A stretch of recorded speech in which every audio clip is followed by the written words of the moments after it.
UFOs Down Under. What does it all mean, all these lights in the sky? It's a conversation that is now in the mainstream collective consciousness. I think, well, not everyone's talking about it, but a lot more people are talking about it in 2025 than they were, say, a decade ago, because of a lot of disclosure that's happened across the world. And of course, the fabulous Ross Coulthard, who is getting the message out through News Nation on a news show, which is fantastic.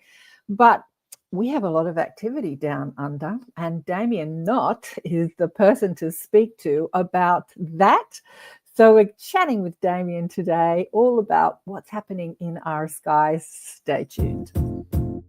You got to accentuate the positive.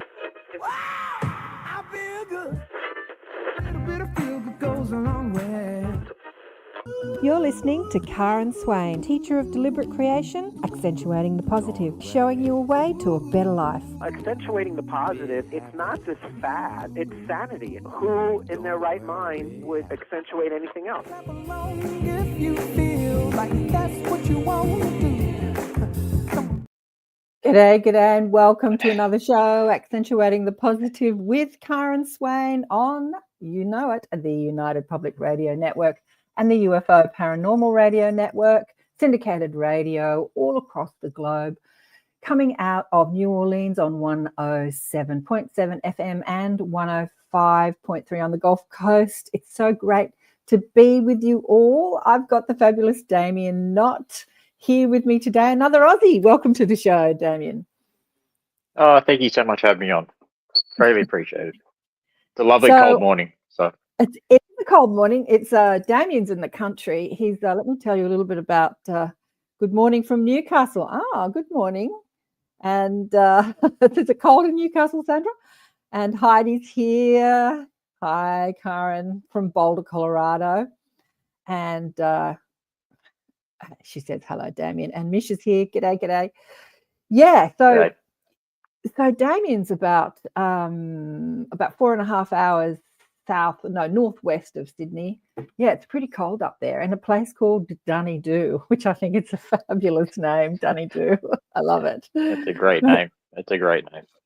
But for people who don't know about Damien, let me just read you a bit of his bio. Damien John Nott, from Dunedoo, New South Wales, Australia, is one of Australia's leading UFO researchers and documentary personalities, known for his compelling work in the field of unexplained aerial phenomena, UAP, I love it. Damien started the AAPI, Australian Aerial Phenomena Investigations, back in 2012 to bring together active field investigators from around the country. With a background in investigations and photography, and after nearly 4 decades of sightings and research into the phenomena, Damien has always felt passionate about sharing his extensive research and first-hand experiences with audiences around the world. He has starred in several acclaimed documentaries. I watched one of them the other night, including Australian Skies 2015. I was out to dinner last night with some people, and I was telling them about how Australian is spelt because they've misspelt it to make alien at the end of Australian. I think that's kind of clever, don't you? A bit of a play on words, yeah. Play on words. Definitely. And making contact. Where's my here we go. I'm going to show these. So there we go. Australian Skies, Making Contact, which was 2018, and you've got one in the works called Haunted Skies, which is your baby, right? Your documentary. Yeah, that's correct. Yeah, it's basically a compilation of my life's work. And I mean, I've been working on it now for several years, so it's a lot's going into it. You know, same as my book, it's never going to get finished, but eventually it will. Hopefully, fingers crossed. Don't say that. Of course, it's going to get finished. These things take a while. I think I'm still waiting for something major to happen so I can just finish the book off and no more UFO stuff after that. But you know, the UFO phenomenon keeps on rolling on, and we're always finding out new things about it and all that kind of stuff. So it's not quite finished yet, but it will be. It's not going to stop. It's only going to get more and more.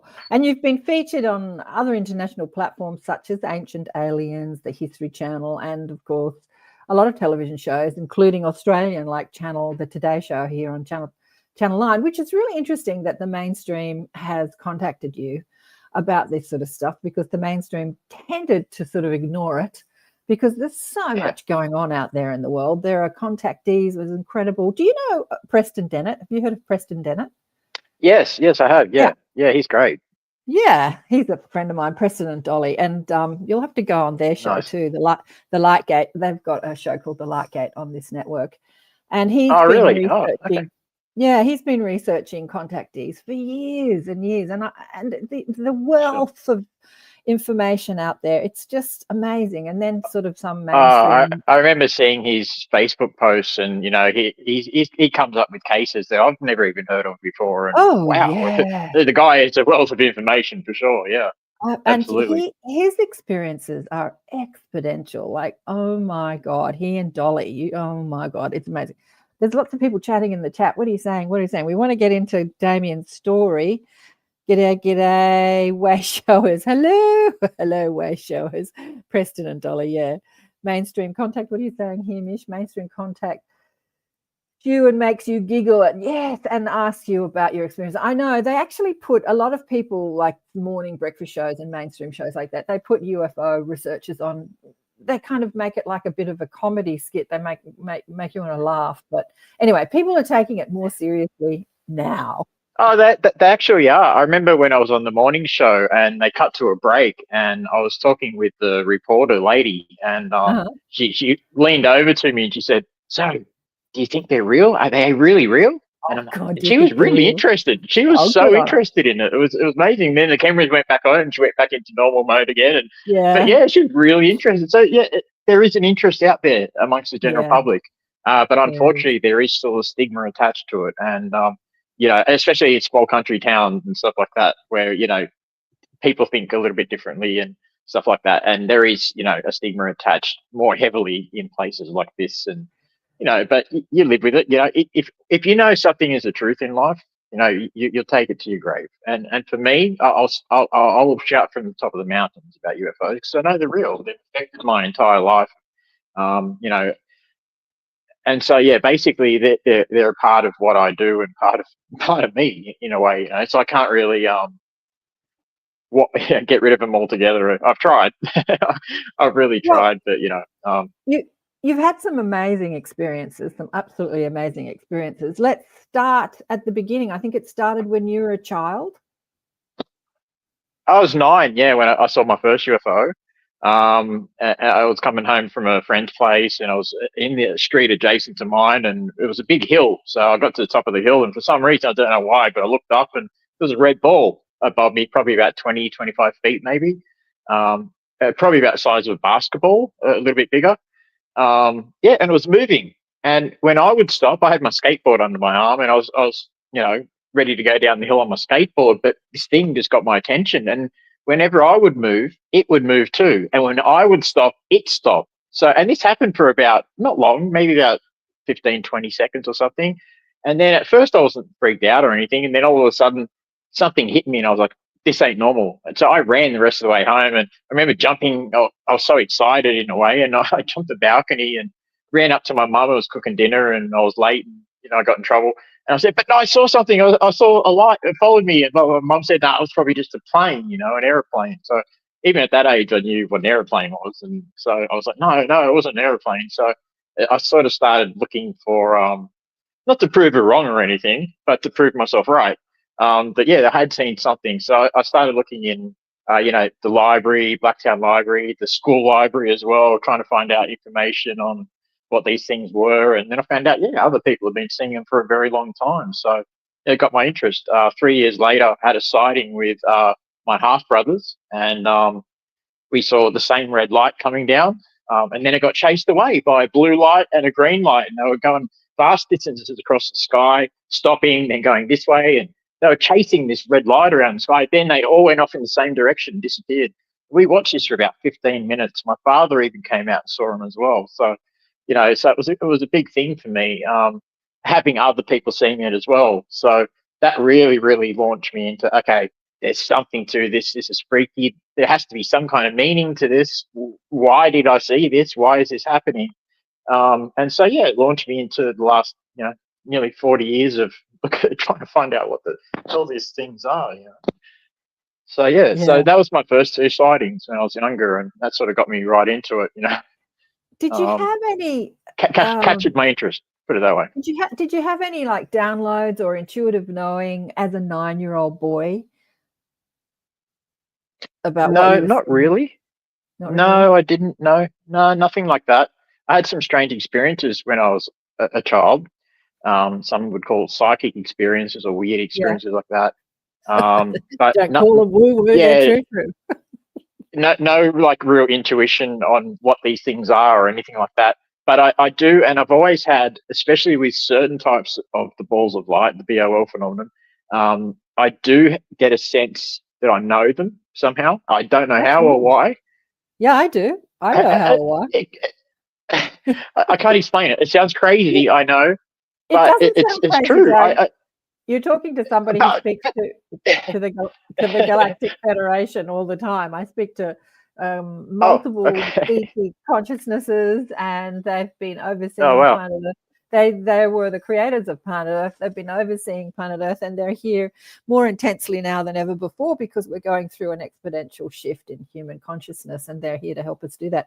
I forgot to mention that Damien's one of the speakers at the Cardwell, now called the Australian UFO Festival, up at Cardwell, Queensland, which is quite a long way from us, but beautiful sunny Queensland, which is happening in August 8 to 10, Cardwell, New South Wales. It's been going for about 11 years, Thea and Rowan tell me, and I looked it up this morning. It's even on Wikipedia. Wikipedia has got a page on the Cardwell UFO Festival. I'm like, woohoo! And it says it's an annual event in Cardwell, Queensland, and it actually says on Wikipedia. Oh, that's awesome. It's the only UFO festival in Australia, but it is not. But it's one of probably the oldest and most established. Most well known kind of thing. Yeah. I did see somewhere that it was like there was like dozens of them or something. I'm like, where's the dozens of them? The festivals, like, I would have loved to have gone to a UFO festival as a kid, dressed up as an alien or something. It would have been fun. But that's what they're doing now up at Cardwell. Like, I've seen some of the photos. They have fun up there. It's great. Yeah, Rowan was telling me about it. She asked me to come as a speaker, and I was just saying to Damien before we went live that it hasn't really been my tribe because I speak about spirituality and consciousness and telepathy and psychic ability and channeling and all that stuff. And within the whole UFO arena, they don't really go there. But things are changing, as I said, and we're merging the whole. There's like people that talk about after death and people that sing kirtan and people that talk about telepathy and psychic ability and psychic readings.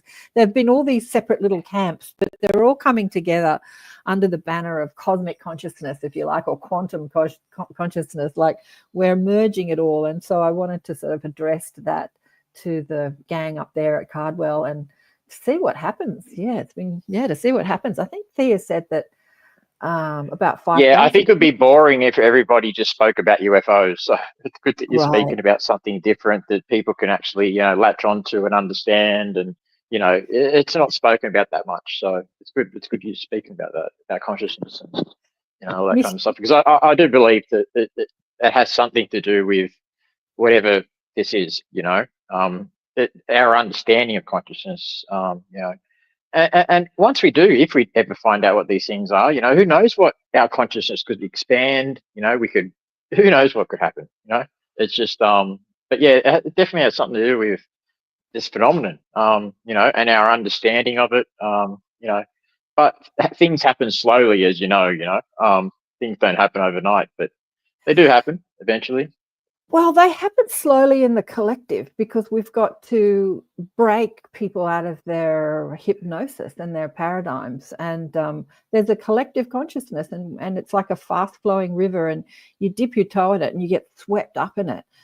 Collective consciousness of, like I said to you before, like we're marinating in fear and I don't know. But there are just millions of people on the planet right now, many of them from other worlds that have had past lives or future lives in other worlds, you being one of them, me being another one, who have volunteered to be here at this time to sort of break humanity out of this collective hypnosis.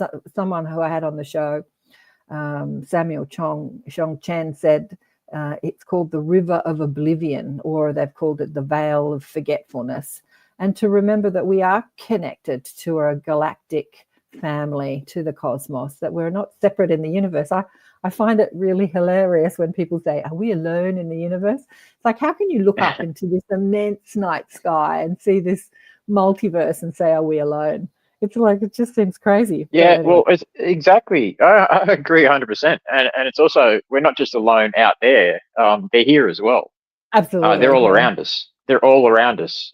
Yeah. We just can't see them most of the time. So, Yeah. but yeah, they're definitely there. So, yeah, So once we find that out, I mean, a lot of people would probably freak out if they really knew the truth about what's going on above us. And I think that's a good one of the big reasons why it's been kept secret for so long and ridiculed for so long, because they just want to kind of wipe aside. People pay your taxes, be good little, citizens. Don't question anything. Believe everything we say. There's nothing to it, and just go about being, good little workers. I have my views about why it's been kept secret and covert for so long. Because think about it, if everyone developed their telepathic abilities and their psychic abilities, there'd be no lying anymore. There'd be no deceit. There'd be no covertness. I mean, people couldn't cover up anything. And I don't think governments and people in power want humanity to have that sort of power. And also the technology that the galactic world has to offer humanity, where you can have instant healing, anti-gravitic propulsion, even teleportation technology. Like, if we really understood how connected we are to the cosmos, all that would become available. Again, people that control things like oil and gas and big pharma, and that, a trillion dollar businesses would not be happy about losing those businesses. So I think that connecting to the cosmos just threatens people's way of being, and that's why they've kept it so secret. But the cat's out of the bag. It's out of the bag. It clawed its way out, and it's out there scratching everyone right now. But I have found, though, that not everybody knows about UFOs or cares about them, or really like. Yeah. For instance, my auntie on the farm, I asked her about it because I told her when I was here a few years ago, I saw a massive white ball move silently over the home behind us here, just silently, and then disappear behind a tree. I was like, what the hell? And I told my auntie about it, and she's a hardcore country woman, no nonsense kind of person, farmer. And she turned around and said, oh, those bloody lights. And so she has them on the farm, and she's like, yeah, whatever, certain bloody things, we see them all the time or whatever. Like, wow, okay, cool. That's an awesome thing. There's something about this area, though, which is pretty crazy. I mean, I've had reports from truck drivers, families who've driven on the road from Dunedoo to Dubbo, which is one straight road, no street lights, it's completely dark. And for years now, I've had reports, and we've seen it myself, my father and I, we were followed by a ball of light that followed our car for about 5, 7 to 10 minutes, something like that. And then as soon as we were coming up to a hill and a car was coming the opposite way, the thing disappeared. It just disappeared. It just went out, and no sound, no nothing. And we've had reports like that from truck drivers, families on that same stretch of road, about 15 to 20 kilometres outside of Dubbo, heading towards this way. And yeah, I've seen it myself, so I know it's true. So something about this area, and other areas around the world where there are repeat sightings for whatever reason, whether it's something to do with, the ground, the makeup, the geological makeup of the area. We have ironstone here in massive veins of ironstone. Also, we have massive veins of quartz crystal here that run through the town. So that may have something to do with it. You can store energy in it. Who knows what it has to do with? But we've seen them fly into the ground, like making no noise whatsoever, just melting into the ground, these UFOs. Yeah, wow. Whoever they are, they're just, pretty out there. Mish says here that she remembers Damien saying how they follow planes. I still haven't seen anything following yet. Yeah. So keep looking. Keep looking. You see them keep looking. Hello. sometimes. I mean, not all the time, but yeah, sometimes they do. And also, like if you're out at night and you're looking at satellites, follow satellites because sometimes you'll have something appear beside them, follow them for a little while, then disappear, and you're like, oh wow, okay, that's pretty cool. So they're Yeah. everywhere. You just got to be in the right place, right time, and yeah, and you'll They, see them. But yes, they, sometimes you can go outside for a whole week and not see anything. right. So it's Yeah. just Yeah. about being in the right place, the right time. They, Yeah. they are everywhere, and Heidi says they follow ley lines too. Yeah, they are everywhere, and I see them all the time too. But I really feel like Australia, being such an empty country, there's probably more activity here because there's less pollution, there's less interference for their craft because their craft is conscious too. There's just less interference, and it's probably easier for them to be flying around Australia than it is other populated parts of the world. That's my theory anyway, and I'm sticking to it. And I definitely know that there are like many bases in the desert, many covert military bases that know all about this stuff under the desert of Australia. But Quite possibly, yeah. Look, wouldn't tell us surprise me at about all. your psychic things that happened to you as a kid. What happened to you? I had a bit of a rough childhood. Um, I had a mother with major mental health problems and stuff like that, Right. and so life was pretty hard for a while. I used to, even with my nan, I used to know things. Yeah. Like for instance, one night I was lying in my bed, and I was visiting my father for the weekend and visitation and his family, and I was lying in my bed, and the room was completely black. Then all of a sudden, something came over me. I don't know what it was. It was extremely strong feeling, and I sat up in bed and I started bawling, crying. I was like, "What's going on?" And then I started talking to my grandmother, and she wasn't there. I didn't see her or anything, but because the room was completely black. But I started saying, "I'm so sorry, Nan. I'm so sorry. I love you. I love you. I love you." I'm bawling my eyes out, not knowing why or why I was saying that.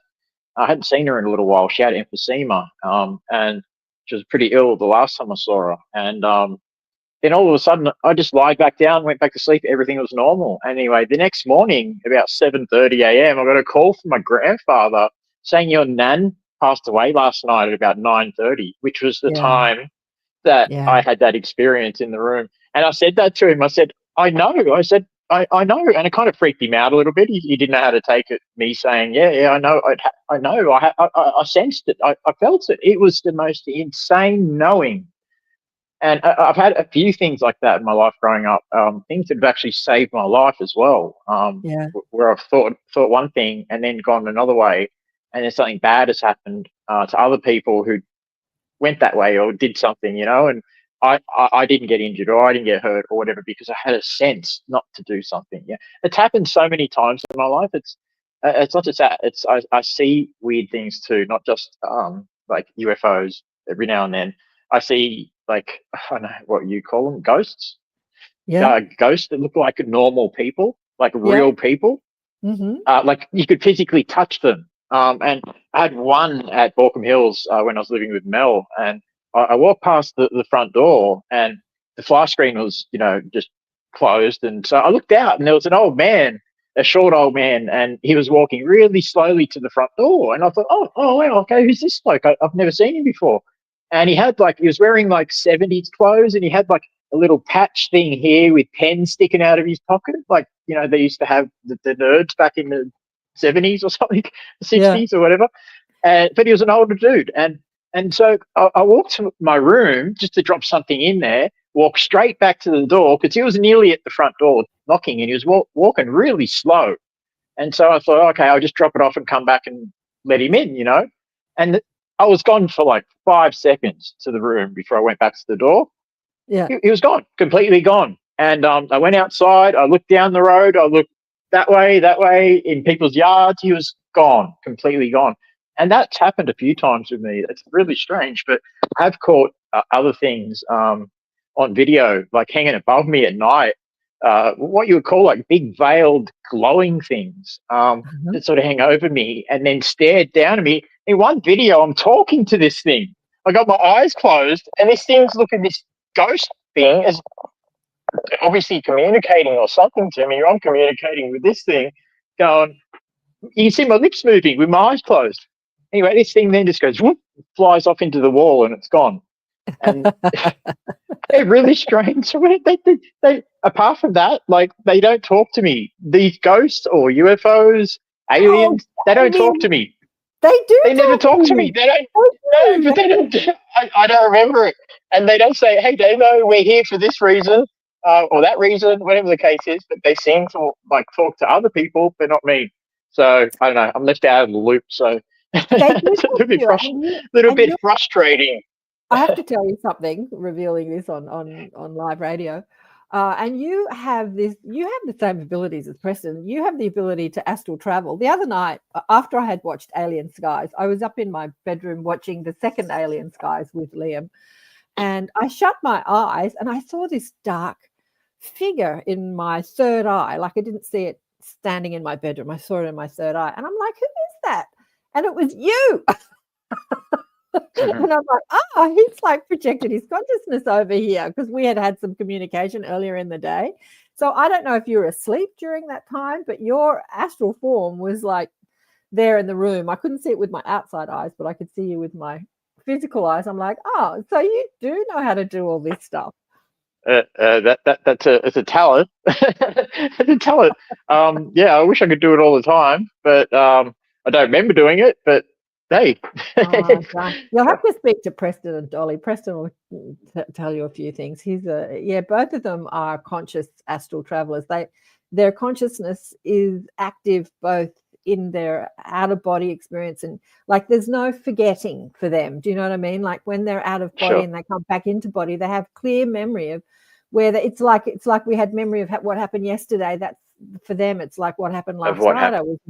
They have this absolute continuity of consciousness, which most of us on the planet, including me, don't have. I do have some continuity. I'll have some memory in the morning, but not a lot. But that's the human, the river of oblivion, or the veil of forgetfulness that is thinning, as people say, and psychic ability expands, that veil, that forgetfulness thins. I did exactly. You're very true. Very true. I did a talk years ago called "Lifting the Veil."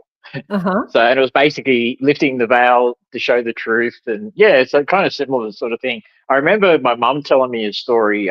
She was on hospital bed and she passed away. She had the surgeons around her and everything, and she actually passed away. She told me that she floated above the room and was looking down at them, bringing her back to life. Right. And to me, I find that fascinating because I've heard so many stories like that of people leaving their body under a trauma or something, and then actually recounting when they get back into their body what happened when they were out of their body, what the surgeons were doing, and it blows people's minds. It's absolutely fascinating. The human mind is fascinating in itself, but we still don't know what it's fully capable of. But I just find things like that fascinating. NDEs, near-death experiences, that kind of stuff. The brain is programmed so incredibly. So when we're passing away, they've found now they've actually had portable testing equipment on to test the electrodes in the brain on people who are dying, and it turns out that the area of the brain when people are actually clinically dying, the area of the brain that controls dreams, memories, activates, lights up. And so you're seeing and experiencing all these things, and good things too. People who come back from that say it was beautiful. It was an incredible experience, that kind of thing, So the brain is an incredible thing. It's absolutely amazing. Yes, we are incredible beings. Mish is saying here, I don't know if you've heard of, I've had Greg on the show, Mish. Greg Doyle, is an astral traveler, and he teaches people about this too, and he talks at the same about the same paradigm shift. Yeah, I know, he's great. He's an Australian one. And what are you saying here? Yeah, I know Greg, yeah. Heidi. Oh, you know Greg? Thoughts on seeing grids in the physical. I had asked Preston and Dolly. Preston has said people that are astral travels or orbs often see grids. Oh, right. Yeah. I've seen the grid, Heidi. I had an out-of-body experience. Well, look, here's the thing. We all have out-of-body experiences every night. Like, all of us are out of body every night. We just don't remember it. Like, you were out of body in my bedroom the other night. After our conversation. Sorry about that. After our conversation, you'd come over to see, check me out, sitting in bed watching Alien Skies. But it wasn't. I'm sorry. I'll put my hands up now. I wasn't stalking. I wasn't perving. There was nothing. No. It was all in good faith. President Dolly can do this all the time. Before they lived in the same city, he would project. He'd go over and see Dolly on the other side of the country, and they have a story of Dolly being on the phone, and she sees Preston in his astral form and says, "I can't talk now. I'm on the phone. Go away. Come back later." It's hilarious. They're hilarious. Yeah. But what do I want to? Hey, Michelle, how are you, darling one? Good to see you. Look, I've got to get back to what we're talking about. We can talk about this stuff all day, and we'll get back into it. But I want to talk about some of your photography, because I have to say, Alien Skies, for me, seeing some of the images that are in there, which you sent me on Dropbox, some of the clearest UFO images I've ever seen. And Damien sent me the Dropbox of some of the images, the photographs that you've taken. So this is one of them. I'm playing with here we go, playing with the settings here. So when was that? There's an orange. That was an orange orb actually captured on video.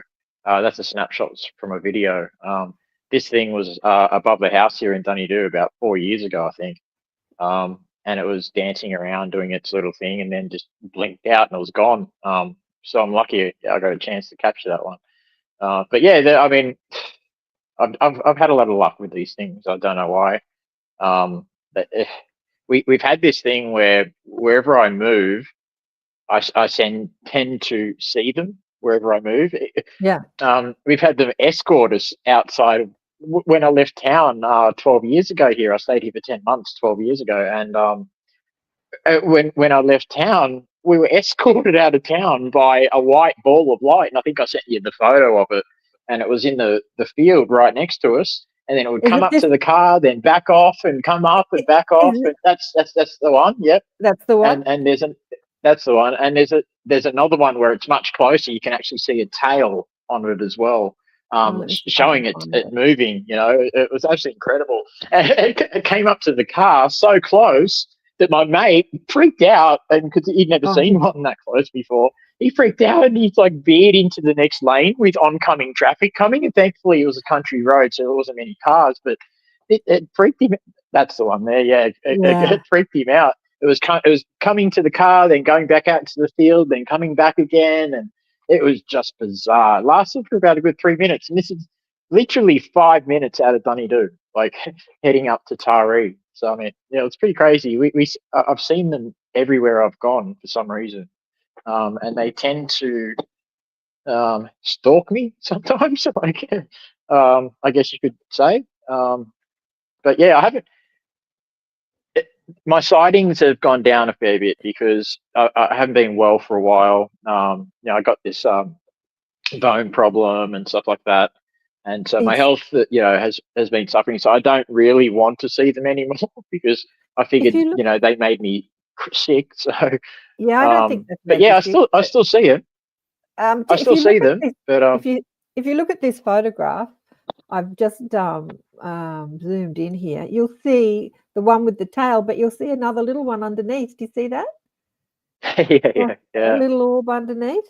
Yeah, so there's a couple of them there. One's zooming along, could be a plasma ship, and then there's like a little consciousness, a little orb underneath. Yeah, that could be. Maybe if you look close enough, you might see a face in it or something. Yes, you could probably see a lot of people do. I've zoomed in as much as I can go. Oh no, I can go in even further. Here we go. Let me have a look. That's a lot of zoom. Yeah, well, yeah. I mean, you can see the energy in this thing. You can see, like, if you look in close, you can see the energy inside of it. Look, it's just. You can see this round ball here, and then it's amazing. It's amazing. Yeah, amazing and the other shot that we got about a minute earlier, where you see it out in the field, it was perfectly still, and then it started moving. So you see it still in the other photograph, and then boom, then it starts moving again. So it was pretty crazy. And I mean, I've been lucky because I've talked at a lot of conferences, presentations, stuff like that. And yeah, whenever we head to the conferences, we see UFOs on the way yeah, there. Or uh-huh, in the 13 documentaries I've been in, UFOs have shown up in 9 out of the 13 documentaries. I mean, that's not right. happened before. It's like they know, and this is my new Exactly. documentary, Haunted Skies, that's coming out. It's about the high strangeness side of UFOs, and that is when you have a flap, or what's known as a flap of UFOs, and they're seen all around town. And while you're having flaps of UFOs in certain areas around the world, you're also on the ground having paranormal activity in people's homes. So whatever's going on, there's a link between the two. And I've seen it before myself when we first started filming Haunted Skies, like 3 years ago in the house here, and we were filming it ourselves. We had so much what you would call poltergeist activity happening while we were filming. And the weirdest thing that happened. We had 2 cameras on me, the camera guys, everything.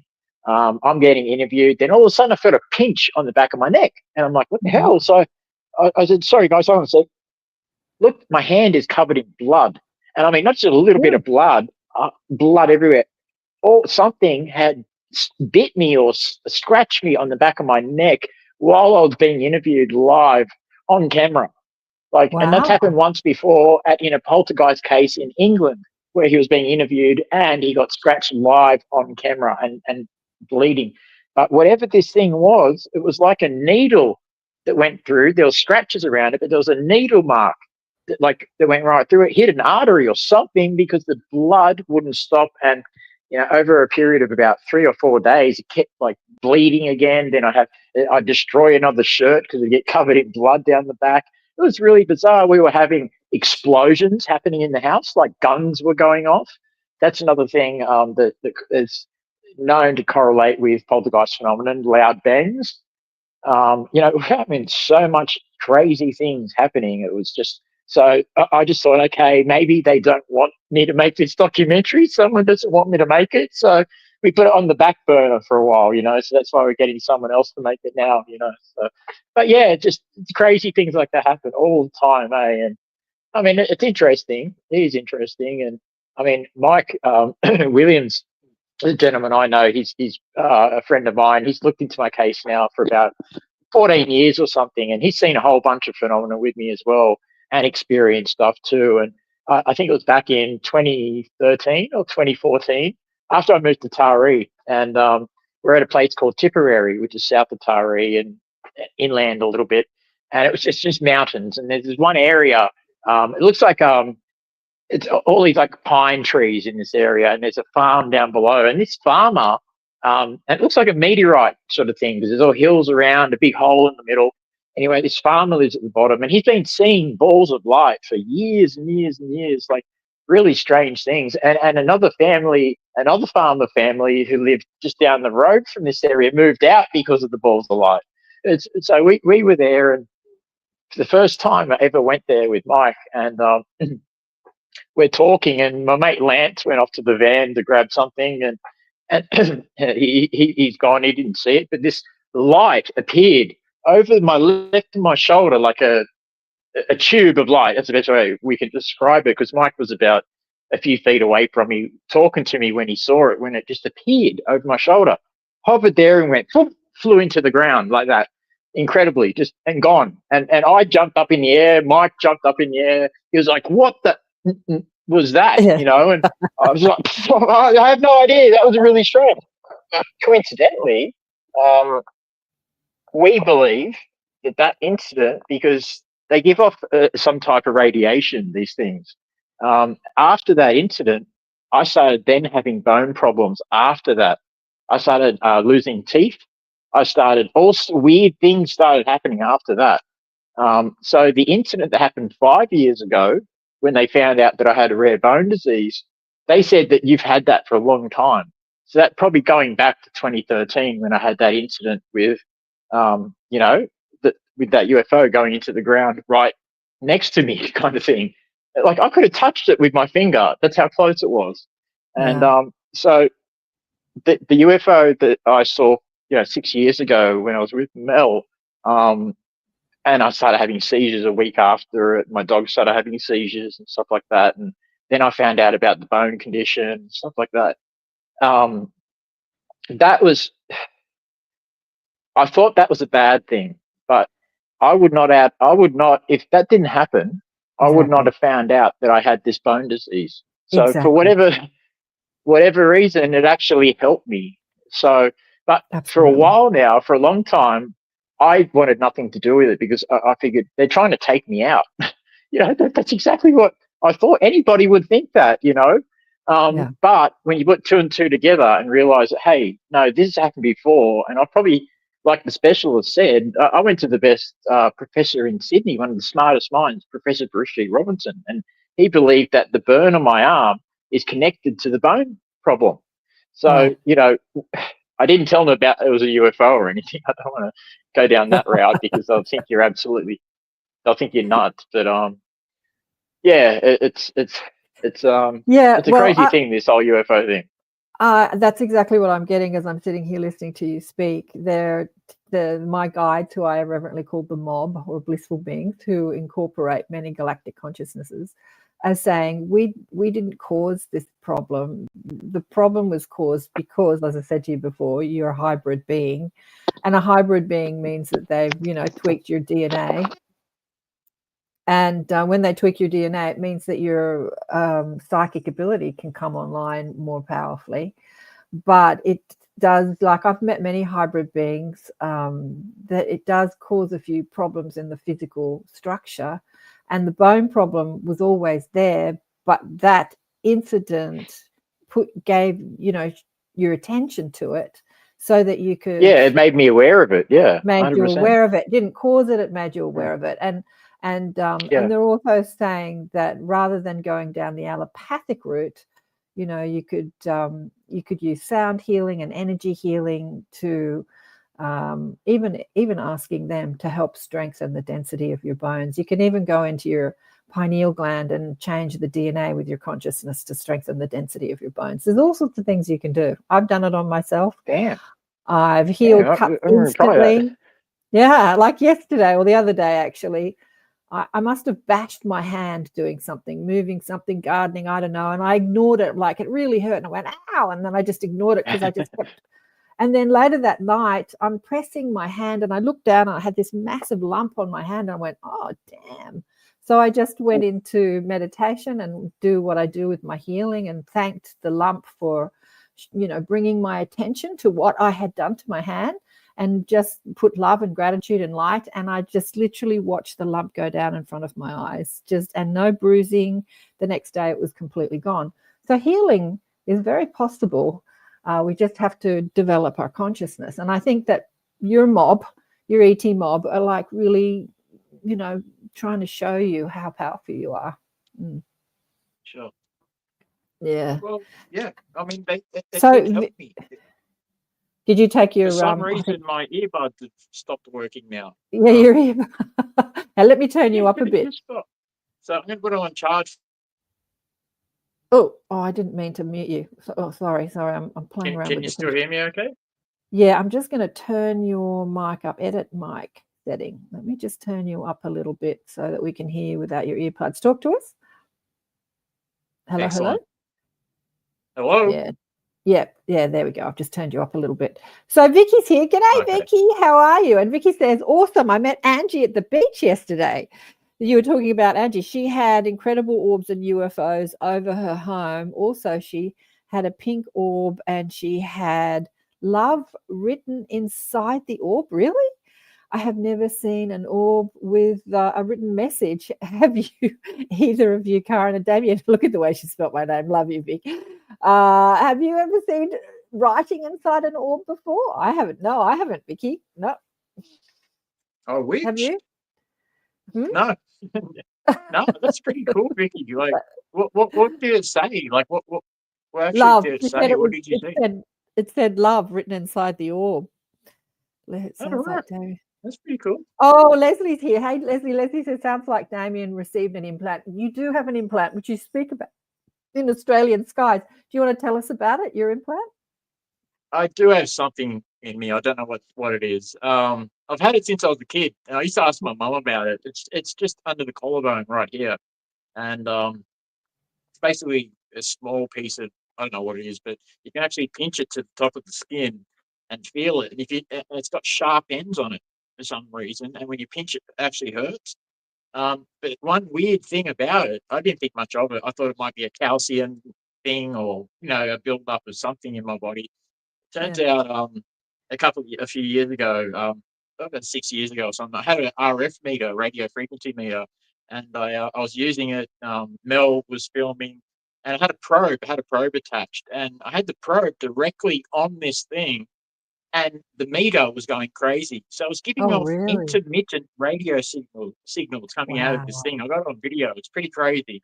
A lot of people have said, "Oh, you should get it taken out," and blah blah blah, and maybe I should get it taken out. It might be evidence of something. I don't know, but I found that it gave off radio signals, which is really, really, really bizarre. And not just normal radio signals, intermittent ones. So it would start, stop, start, stop, start, and very strong signals too.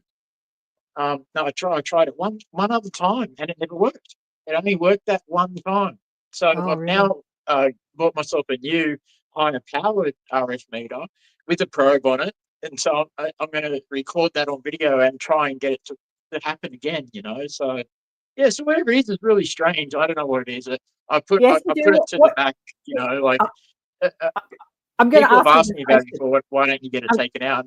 I think I'm, maybe if I do, maybe I'll stop seeing UFOs. I won't see anymore. Maybe they won't know where I am. Maybe who no, they'll knows if know. it's a tracking thing or whatever. But it seems like old, antiquated technology, really. So if Sticking you did, something in someone, and it's like something we would do to a cattle or a cow or a sheep. right, When we yeah, tag them. or a So, but dolphin or a it's still, shark when you put a tag on them in the or a ocean. shark. Yeah, So yeah, what exactly. do you, if you did know, if you contacted that part of you that does know, what does that part of you say to you about what it is? Uh, I don't know. To be honest, I don't Yeah, know. you do. Yeah, you do. So you've entertained the thought. What were those thoughts when you're outside of the About island? what they could be. Yeah, about what's in your body. About this. Yeah. Well, yeah, it could be something interesting. The fact that it gave off radio signals, probably, yeah, Still there is reticent something to to say. it. Um, I saw a who movie once. knows? I might take it out and make everyone happy or whatever. But Well, it'd be a good thing if I didn't see any UFOs anymore, because you can get UFO burnout from too much of it. But yeah, I might just I might keep it, just inside me and ponder on yeah. it for the rest of my life. They can take it out of my body when I die, I think, and test it then. But yeah, it's staying in me, I think. I'm not going to I move think, it. Mish, you had a question before I've lost it now. About, I think you asked Damien what year something was. Can you put it in the chat again? I've lost it. What was I going to say to you? Oh, I've lost my train of thought now. Totally lost my train of thought. Oh, yeah. Okay. So I was listening to a podcast show of a doctor that used to take out people's implants. That's right. And it wasn't in a movie. It Dr. was, Roger Lear? I can't remember who it was. It was quite a few years Yeah, ago. he's And passed he away said, now, unfortunately. oh, really? And he said that some of them Yeah. that he took out, probably more like yours, the ones that sort of moved around inside, when he took them out, they disintegrated. So he couldn't take them out and like put them under a microscope and say, what is this? They just disintegrated. And I thought, wow, isn't that interesting? Really interesting. Yeah. So, yeah, So there's some. don't tell me that they're not meant to be taken out. I think Right. they're meant to Yeah. stay where they are. So, yeah. Yeah, I don't want my exactly. evidence disintegrating in front of me. That'd be quite sad. Yeah, your evidence disintegrating in front of you. Of course, it's part of your ID, Vicky says. Yeah, yeah. Oh, It's inside me. So no, that's I'll leave it sorry. there. Yeah, it could be nothing. Literally, it could be nothing. But in the law of ufology, these things have gone way back. These implants, with Dr. Roger Lear as well.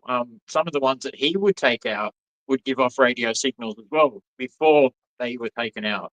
So, and then when they were taken out, and the ones that They did die. disintegrate or whatever, Yeah. they keep them, and they'd find that they were encased in like a silicon almost, with almost like a meteorite kind of material inside with an Wow. outer casing. Very, very unusual, very strange. So it was Yeah. meant to be so the body wouldn't reject it because Yes. it's got that, Interesting. you know, The silicon covering cover. around it. Yeah. Otherwise, the body would reject a piece of a rock inside you. You get an infection, or you know what I mean. You need Yeah. to get it taken out. But these You, things, yeah, no, they're cool. They can stay where they want. you'd have an immune response, exactly. So I need to do a station ID break. You're listening to ATP Media, accentuating the positive, awakening and expanding consciousness with Karen Swain on the UFO Paranormal Radio Network and the United Public Radio Network on 107.7 and 105.3 FM syndicated radio, hitting about 120 countries, and we are streaming on 8 platforms. And thanks everyone for your questions. My guest today is Damien Nott, Australian contactee and UFO researcher, and we've been talking about all sorts of things. He's got the most incredible, hasn't got a website up at the moment. I was emailing Damien the other night saying, where's your website? And you said that your website was hacked, and so you took it down. Yeah, a while back, yeah. So you sent me the Dropboxes of your incredible photographs. Let me see if I can show some more. Like, you have got an extensive range of photographs I've never seen before. Is that the same page? I think we've looked at those because there's 2 Dropboxes. I think they're the same. Many of the ones that I sent you are actually taken from video. So there's video, they're snapshots from the actual video, just to give you an idea of what these things are doing. Like when they split into 3, or I mean, that's a photograph. That's a composite photograph. But yeah, like these things that you'll be very lucky to be there when they appear, you know.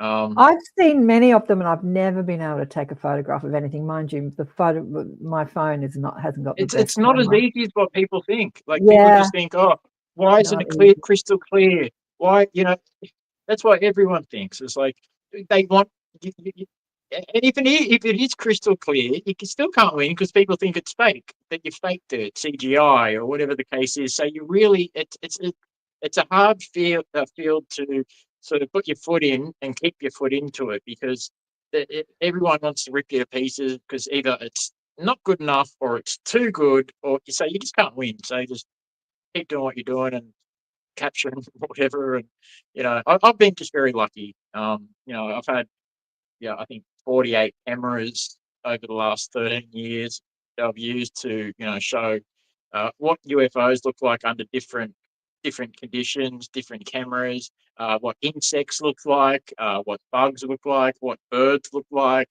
you know, like normal orbs, dust, pollen particles, all that kind of stuff, just to show people that not everything is a UFO, you know.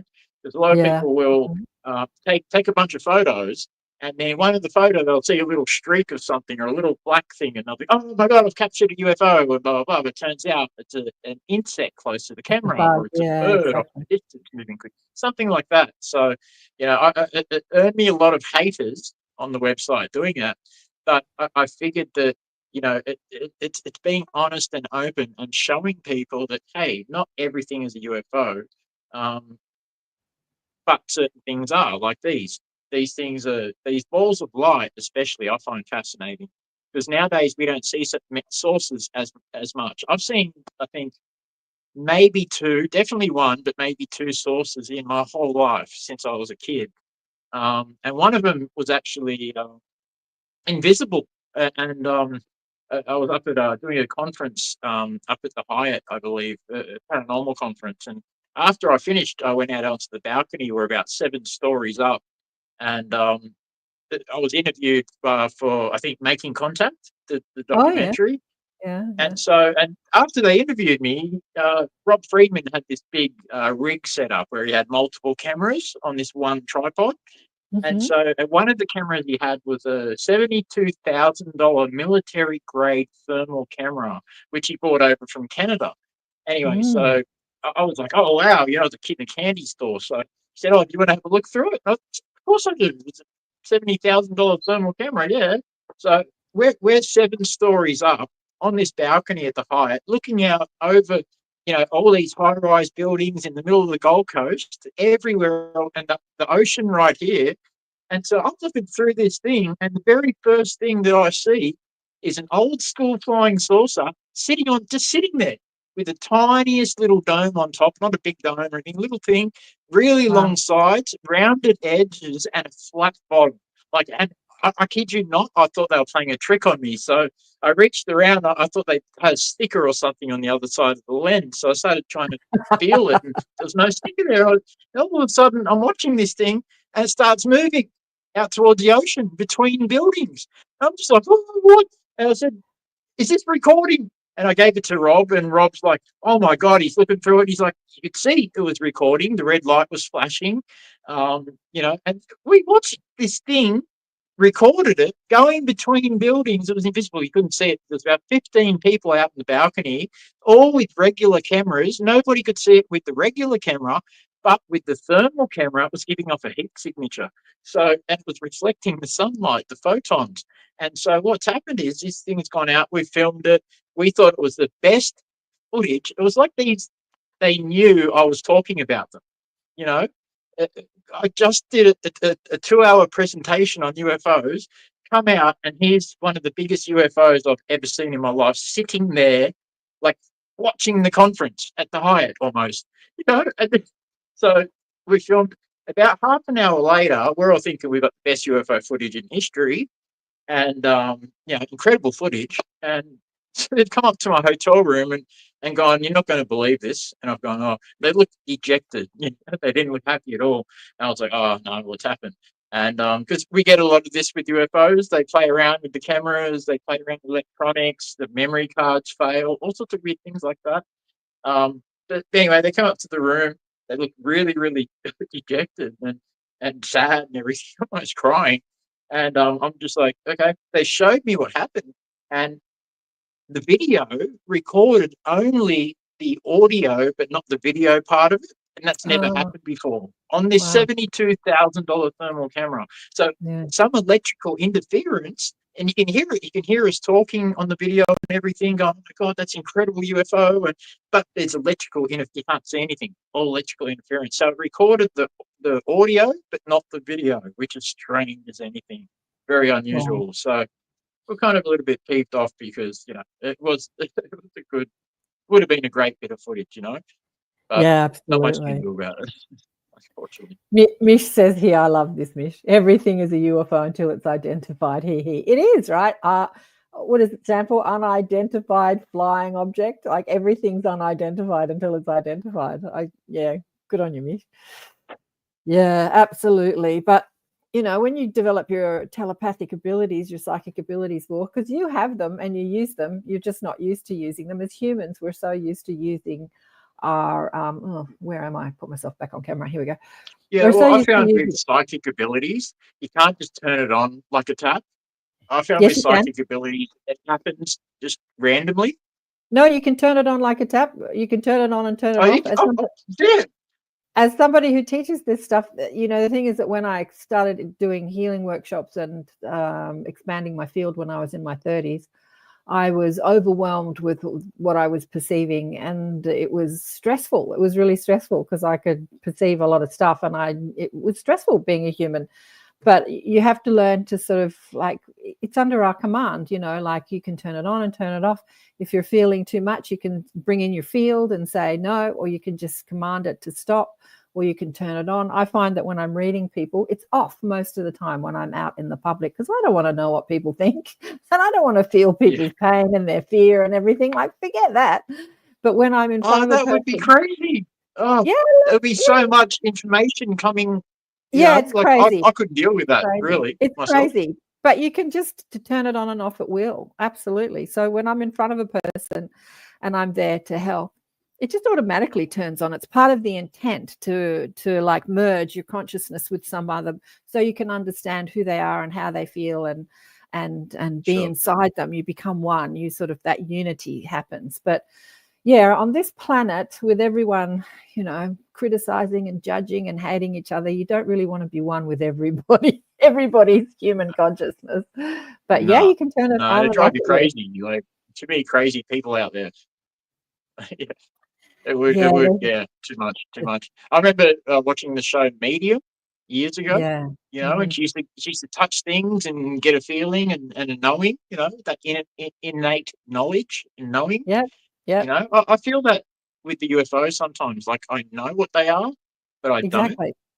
You I know do. who they are, but I don't, and it drives me crazy because they don't talk to me. They don't go, "Hey, Damo, we're following you for this reason," or we find that we want to hassle you or something. They don't tell me anything. So what can I do?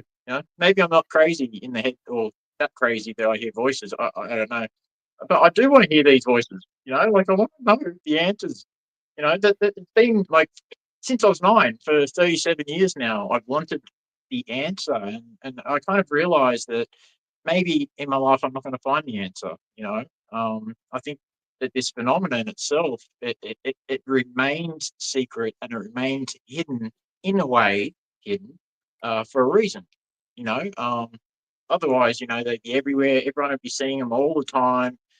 If they, I mean, there are crash sources apparently, but they don't fly too well, whatever. But most of the phenomenon nowadays, anyway, is not crash sources or anything like that. The sources, they're so rare. That's the 60s, 70s, 50s, that kind of thing. Now, most of the phenomenon, at least about 92% of what I've had reported to me from around the world over the last 13 years have been the BOL type UAP phenomenon, which is the ball of light kind of phenomenon. And they come in different sizes, different colors. I still don't know what the colors mean, but I have a theory about the red ones because the red ones followed me and I felt bad about them. There's something about them. And also they've been chased away by other ones as well, which is really, really strange. So, it's so yeah, maybe they're the bad guys because red's usually the color of danger, isn't it? So, Yeah. I don't think red are the bad guys. It could be, but maybe there's like an intergalactic police looking after us. That's the feeling I get sometimes when I see them chase each other around the sky and stuff like that, almost like kids playing a game or something. It's really bizarre. But something is protecting us here. Absolutely. This world is quarantined in the cosmos because we are such babies in our consciousness expansion. And we're all marinating and fighting each other. We're marinating in fear and hating on each other. It's quarantined from a lot of the stuff that goes on out there because we just couldn't handle it. And the reason that they are hidden, as you say, is because when humanity shifts in their consciousness and they become more unified and less separate, less hateful, and more like empathy is an expression that makes you feel one with the other person, which is a part of your psychic ability. When our empathy increases on this planet and our psychic abilities increase and our telepathy increases, then we'll have full open contact with our galactic neighbors because that is the language of the universe. Telepathy is the language of the universe. And they're not showing up and talking to us in English because they want us to expand and shift into this new empathic, unified, telepathic, psychic like society. And that's what they want from us. And people like me and many other the people I speak on the show have full open communication with extraterrestrial beings. Nothing's hidden, nothing's covert. Like there's no mystery to it. I just ask them a question and they answer me. There's just no mystery to it for me. But then I've developed my telepathic abilities and my psychic abilities, and that's what they're asking us to do. My mobs say that we're so sloppy in our thinking that we need to learn to become more deliberate in the way we focus our minds and more as deliberate creators and understand that we are the creators of our reality. And that's a very big message that they, I mean, the Secret came out, in 2006 talking about this, and it went viral across the world. And then people started saying, that's not true. That's not true. Yeah, so we need to get out of the logic mind and more into our intuitive, heart-centered minds and feel more peace, love, and unity with each other. And when that happens, they will be very present. Yeah, people will know what these things in the skies are. Yeah. Yeah, well, I hope so one day that we do find out, I really do. But, I'm not holding my hopes up because the way the world is, the way everyone is at the moment, we're a warlike race. We're still fighting, We have killing been. each other, murdering, raping, stealing. That's what we do. That's what we're best at. So, yeah, I can understand why they don't want to come down and go, hey, guys, land on the White House Oh, lawn, because we're more likely to absolutely. bash them to death with a baseball bat. Because, Yeah, we treat things that are different to us, or people, our own absolutely. race that are Absolutely. different. Absolutely. People look different. We treat them like rubbish or whatever. Or we have these racist things in us, or whatever the case is. They would know that. They've been watching us for a very, very, very long time. Exactly. And I do agree, they do come to certain people for certain reasons. And maybe it's got something to do with our mindset, the way our minds are. Like you said, it could be the psychic thing as well. But yeah, I still, there's so many questions, really, there is. I'd love to give you all the answers, but, I'm too honest with myself and I can't make stuff up. So I don't really know Well, it's I good don't that know you're the honest. reasons why. I do, Yeah. but I don't, which is crazy. Well, So you do, but you're just judging it. But Mish says here she wishes that they come down and help in England housework. what's that? Housework. Mish says they wish the aliens would come and help us with the housework. That's hilarious. You're That would be hilarious. handy. Yeah. Or Then do the ironing and transportation. everything. Absolutely. I That- want them to help us develop what do you call it? Teleportation. Imagine Oh, I that'd had be a guy. great. Imagine we all had our own alien pet. You come home, he's doing the dishes, and that'd be great. Well, you can do that now. And You that's can how just far we've advanced as humans. We're now. you could buy a That's the robot next to step do in that. consciousness. What's she saying? Here she's saying maybe they're helping and communicating all the time. They are. Not Communicating. everybody remembers. Yeah. Yeah. You're too Yeah. funny. But yeah, you Look, can. in the thing about communication, okay, I don't have them talk to me, but I used to get a strange feeling when they were around.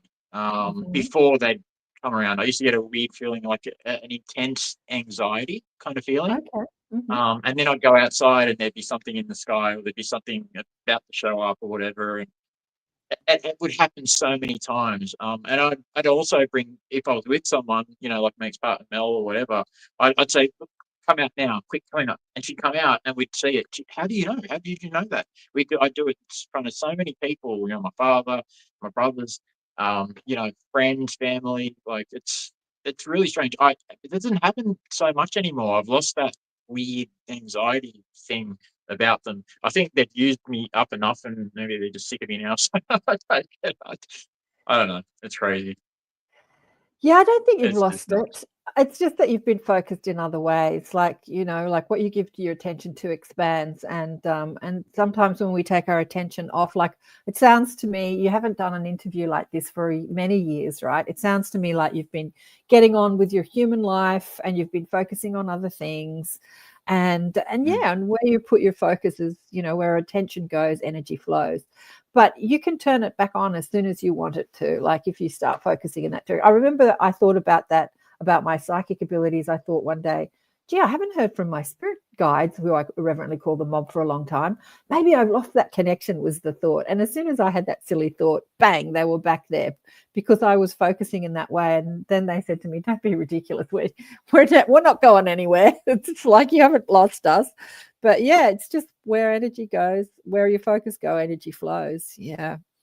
That's very true. That is very true. Yeah, with everything in life, isn't it? What are you saying here, Heidi? I can't feel certain stars. Arcturus. Oh, you can. Sorry, you can feel certain stars. Arcturus, for one, I literally can feel when it's above me. Interesting. You're an Arcturian, darling one. An Arcturian. And focusing on my new UFO transportation. Yeah, good. So I had a guy on the show not long ago, Garnet Schulhauser, whose spirit guide takes him out of his body and flies him around the universe and shows him a million things, and he's written 5 books about it. But one of them was a parallel reality of Earth, and they had developed teleportation. And so he went to this parallel reality of Earth and another parallel reality where all the transportation that we use now had disappeared. All planes, trains, cars, everything had disappeared. There were no roads on the planet, no rail tracks, and there was no pollution because everyone was transporting everything through teleportation. And I thought to myself, wow, wouldn't that be amazing? So when you think about this, Damien, like you think about where we're going with all of this stuff, what do you imagine? What do you imagine this means for humanity? I'd love to be positive and not pessimistic, but unfortunately, I mean, we're a race that make the same mistakes over and over again, and we don't really tend to learn that much from our mistakes. I'm praying and I hope that it does expand our consciousness, and we do, we start treating each other better, than what we do already, because I think we need to start with ourselves, like you're saying. We need to start thinking differently, acting differently, being different, being better people, not being so judgmental, all that kind of stuff before our own consciousness can expand. We need to change as an entire species, as a race. Yeah. I believe for that to happen. But if we're And still what do you stuck in our think? warring ways, And unfortunately. what do you think your part in that change is? What's your part in that shift in human consciousness? My part is just being a loudmouth and trying to get this truth out there, this reality. And that's what I've been doing for 13 years publicly, just shouting from the top of the mountain, trying to tell people this is real. And I guess that's my part, just having a big mouth. It's trying to get the truth out there, whatever the truth may be. That's what I'm hoping to do.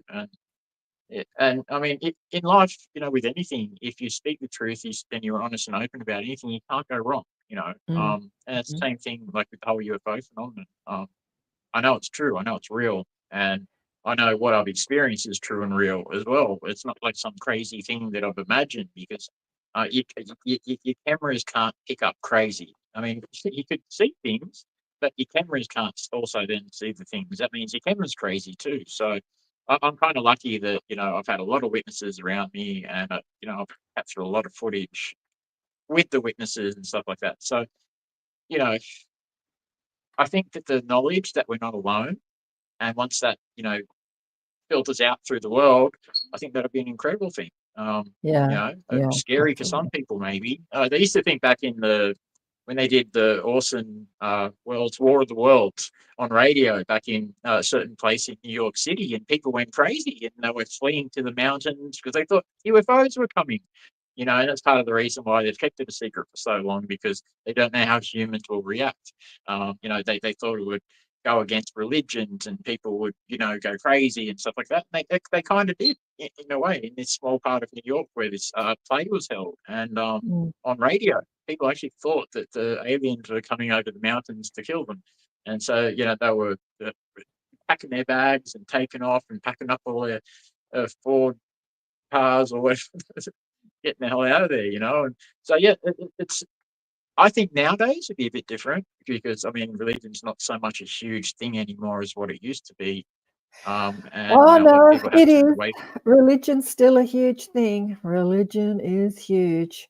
Oh But yeah, it's still big, but yeah, compared to what it was back in the day, there's a lot less people now that follow or do believe in the whole religion thing. I know a lot of scientists and people like that who are not religious because they think we're too smart or whatever the case is, and that can't be the truth and all that sort of stuff. But there are millions of religions around the world, and there's hundreds of gods and stuff like that. So you know who knows which one's the real one and whatnot. But all I know is that whatever these things are, I used to think of them as gods as well, whatever they are, because they are like gods. They can disappear into the ocean without making a sound. They can fly at supersonic speeds.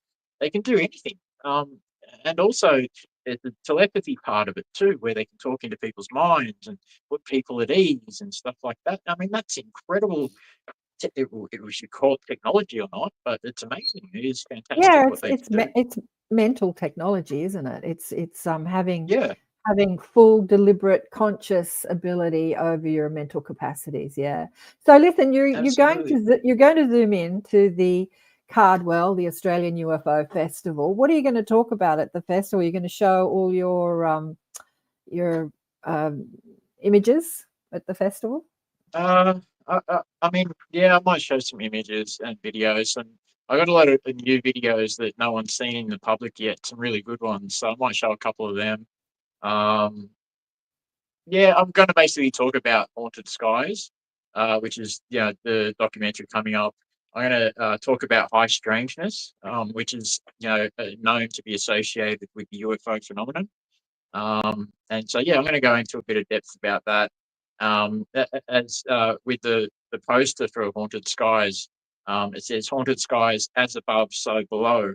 And this is where I was going into before, where we have flaps up in the sky and we're having paranormal phenomenon happening at the same time on Earth. So as above, so below. And so I've experienced it myself, so I know it's real. And many people have experienced the high strangeness side of UFOs. And it includes things like they play with your equipment. They appear at certain times. It's very strange for me. Like, I can walk out at night, take a garbage bin out, just have to look at one star in the sky, and then that star will disappear right there and then. Yeah. Or bright flashes of light appear all above. Yep. Boom, boom, boom, boom, boom, boom. And you're like, what the? This is crazy. I'll tell you a story. I see that too. A few years back, Lisha's online. G'day, Lisha. How are you? And she's a couple of questions here for you. Curious if he gets dream visits just before waking, any people interactions during that time frame. Yeah, I'll let you answer that in a minute. But I was out in the country. My daughter was looking after a house in the country, and I said, "Can we go outside and put a rug out and look up at the stars?" And my daughter's like frustrated with me talking about this phenomena all the time. Like, "Can you stop talking about aliens, Mum? I'm not interested." So she said, "Oh, do you want to look for UFOs?" And I said, "No, I just want to lie under the stars." And she goes, "Yeah, okay." So we go out there and lie under the stars, and we're looking up, lying on a blanket. And there was this almighty flash like in the sky, not lightning. It was sort of came from one point and it opened up and then came back into this one point. And she was like, wow. "What the F is that?" And I looked at her and I said, "See, they're real." It just freaked her out. It freaked her out. She still doesn't want to believe it, but they're there all the time. But yeah, so Alicia wants to know if you get dream visits just before waking up. Do you have any memory of having visits with ET just before waking up? Yeah, actually, once it's happened to me. I've dreamt about aliens once. And I was on a ship, all right, and I was lying on my back on this black goo or something, and around the perimeter there was 8 other people, and we were all naked, lying on this ship on this goo, on our backs in this black goo. And I remember, and there were little beings walking around the perimeter. Like, it was really bizarre. There was porthole windows. The whole thing was so real. I could feel the cold. It was one of those dreams that it was so real. Anyway, I remember moving my head to the side, looking at the guy who's to the right of me, and he's looking at me already. And he had, imagine a horror movie. He had his mouth so wide open. Like he was gasping, like staring at me, his eyes bug-eyed, and his voice, well, I don't know if it's my voice or whatever, but I couldn't talk. But I thought, the next one of these things that come near me, I'm going to throttle. Because these things are walking around us. And I don't use the word throttle. I thought, that's really weird. And then I heard a voice come into my head, which I assume was the dude next to me. And he goes, "Don't do that or it will end up bad for you." And I'm like, okay, what? Anyway, so I woke up and I was thinking, that was so damn real, that dream. What the hell? I woke up, looked at my leg. I had 2 marks on my leg, like suction cups on my leg, on my left leg. I can't explain that. And that was a weird dream. That was really strange. Whatever that was just bizarre. So yeah, whether it was real or not, but I woke up with these marks on my leg, and the Well, chance of that happening, it was pretty weird. wouldn't that physical evidence give you that proof that actually that was real? I mean, wouldn't that be the proof? I often think about people who wake up in the morning, they have all these physical marks on themselves, and then they have memory like you do of what has happened, but they write it off as like a nightmare or a dream. And, as Sure. in the collective consciousness, we say dreams aren't true, but we've discussed that we're out of body every night, all of us. And so there is a reality beyond this reality that we explore, well, that we're in when we're not in this reality. And so that physical evidence would be proof of like what you've experienced at night. It would be absolute proof. I'll Yeah, tell you well, what, I did. I saw it as a kind of proof, like, because Yeah. I mean, I'm not a big fan of coincidences like that. And to me, it was too much of a big coincidence to have that dream and then wake up with those marks on my legs. So yeah, that's the only time it's ever happened. Like, like I've always wanted to have more dreams about aliens and talk to them. But yeah, I don't, unfortunately. So just one of Yeah. those things. I want to tell you about oh no, here we go. Just before we go, Preston Dennett has just put out let me see if I can share this screen. Where am I? Has put out this video that he's done of an experiencer. Add to stage. Here we go. Adding it to stage. This one. This is I've shared this on my Facebook page. Interacting with the Greys, extraterrestrial contact of Matteo Tremblay. So it's an experiencer's lifelong experience from a child. And it's absolutely fascinating for people that want to check that out. Go to Preston Dennett Facebook page or his YouTube channel and check out that. How long is it? I think it goes for, let me click on it. I think it goes for about half an hour. No, it goes for over an hour. Yeah, he shares the story for over an hour. It's absolutely fascinating. But I reckon, Damien, you would relate to a lot of what this man went through. But this man, unlike you, well, like you really, has full memory of what happens to him up on the ships. Like he comes back with all this stuff all over his body, but he has full memory of what he's been through.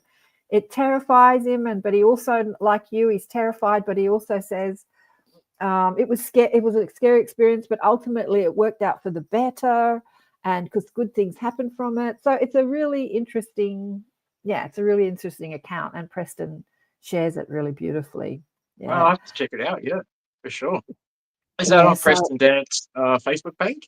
It is, and his YouTube channel. Yeah, he does. He sits in front of the camera. He's using a lot of AI, creating the images with AI. It's really cool what he's doing now. But it's him sitting in front of the camera sharing the story, but then he's using all these AI images that illustrate the story, which is really cool. Yeah, interfacing with the Greys, an extraterrestrial contact of Matteo Tremblay. Yeah. So I think you'll like that. Yeah. I will check it out. Definitely, most definitely. Have I got 2 seconds? I can run and grab a charger. My phone's just about to die.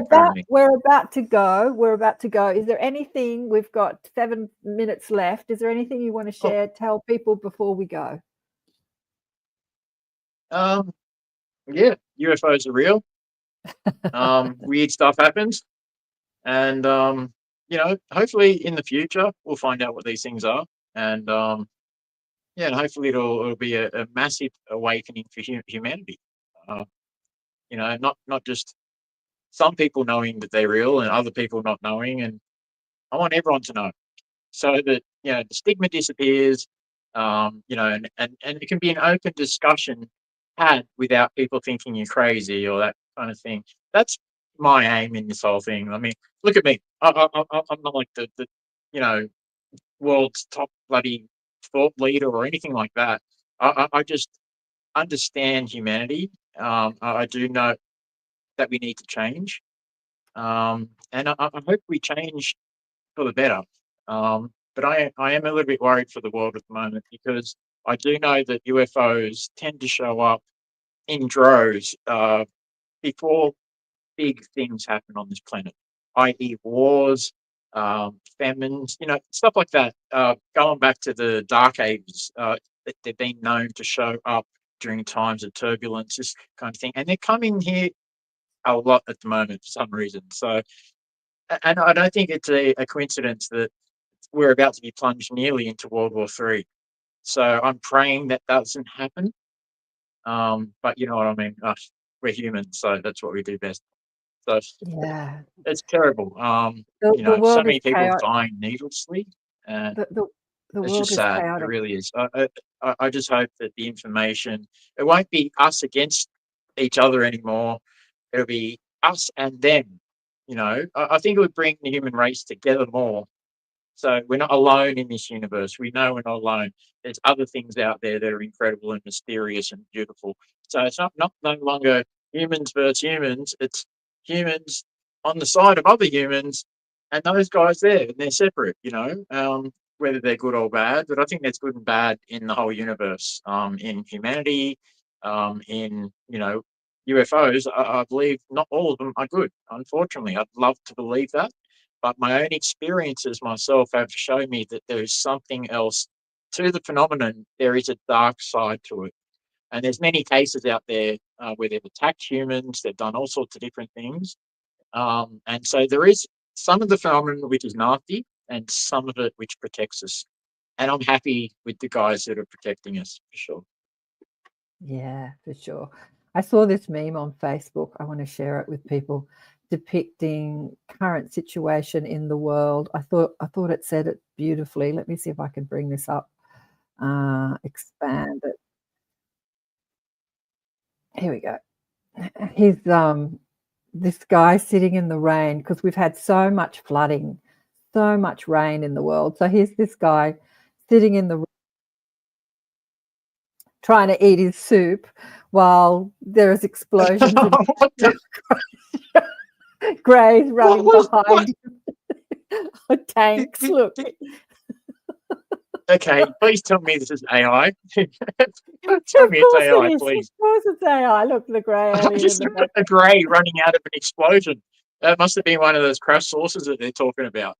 I thought that was hilarious. I'm like, current At world. least he's unscathed. I know what the tank's about, like the tank.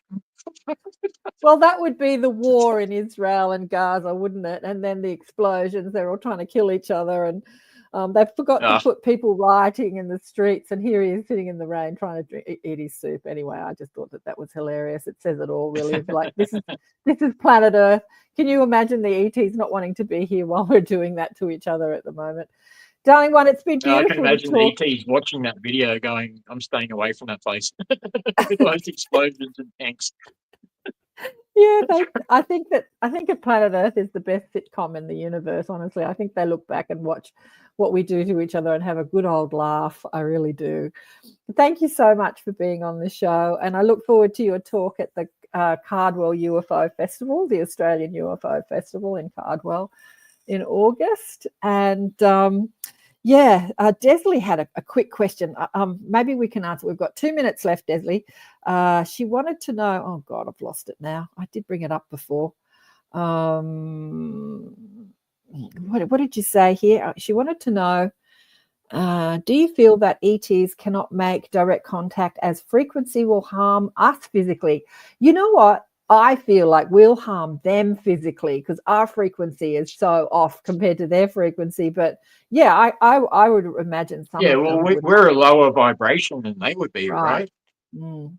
So yeah, Exactly. I think we would affect them more than they would affect us. Exactly. But I'm sure that some of their craft. I mean, I think it was Travis Walton said that he had radiation from the craft, but then they took him on board and tried to heal him from the radiation. So. Yeah, it goes both ways. Yeah, he said he died actually, and they brought him back to life. Oh, okay. I don't know whether that's true or not, but that's something he came up with a couple of years ago at Paracon when I spoke alongside him. That was a new one back then, but who knows the truth? Anything could happen. The field itself and the topic is strange as hell, and yeah, nothing would surprise me at all. Yeah, it's nuts. You got to be nuts to actually do this stuff too. So It helps to be a bit crazy. Well, thanks again for being on the show. I look forward to seeing how your progression goes along. And I look forward to your Thank you, talk Karen. at the Cardinal Festival. Big love. Big love, much Cheers. love. And thank you to your audience. And thanks for watching and listening. And thank you for your time. Much appreciated. I hope that maybe someone's learned something out there. Fingers crossed. Well, you haven't got a website, so I can't send them to have a look at all your amazing photographs. But yeah, it'd be great. It'd be great. I guess I do actually have two YouTube channels. One's called AAPI and one's called Damien Nott. So very original names. So there's two there if people want to check out some of my older UFO videos and stuff like that. So and a couple of presentations or talks or stuff. So yeah, you can see some of Damien's photographs on the YouTube. Thanks everybody for tuning in. Big love. I'll see you next time. Bye for now.